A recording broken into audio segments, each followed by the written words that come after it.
Just ahead of the E3 convention, which this year is now instead of in the springtime, and it's in Santa Monica, California. Sony announcing this morning that it's cutting the price of its PlayStation 3 console here in North America by $100 down to $499 effective today. Sony also is unveiling plans for a new higher-end 80-gigabyte PS3 that will be priced at $599. First on CNBC, we welcome Jack Tretton, who is the president and CEO of Sony Computer Entertainment America. Mr. Tretton, good to see you. Thanks for joining us today.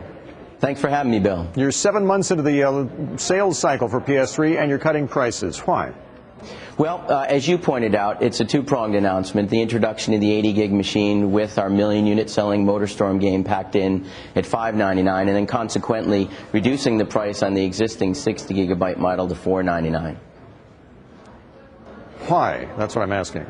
Okay, well, I think we're talking about 10-year product life cycles here, and we have a history of passing on savings to consumers as quickly as we can, and this has been in keeping with really the trend that we've had on the PlayStation and PlayStation 2, which have sold over 100 million units worldwide for us. So we certainly think the introduction of the new model will be appealing to consumers, and I think there's no getting around the fact that consumers love savings, so the $499 price point is something that we have high hopes for as well. But you are well aware what the technology press are saying. Those who followed the industry, you know, let's face it, the Nintendo Wii ate everybody's lunch. It came out of the box much faster than was anticipated, outsold the PS3. You haven't hit your own sales targets, so you got to find some way to jumpstart sales. Is that a fair assessment?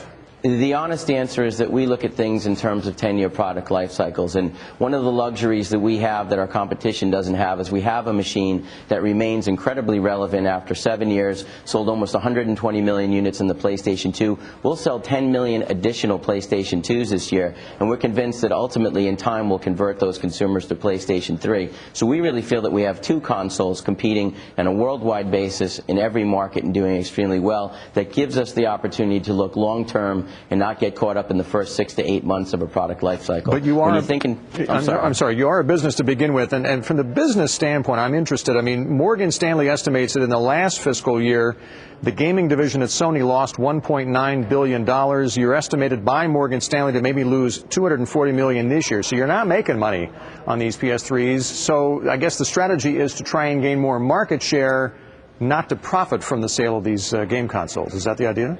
Well, again, Bill, I think the key is perspective, and if you look at that 10-year product life cycle, you see that it is initially a losing proposition with hardware that is not inconsistent. The key is, are you able to be profitable in the long term? And we've certainly had more than our share of good contribution to the bottom line for Sony over the past 10 years plus, and we think that we can make significant contributions going forward. Look, I fully appreciate you want to put a positive spin on this, and I understand that, but you have to be, given how dominant the PS2 was in the industry for as long as it was, you have to be a little disappointed with how PS3 has done so far.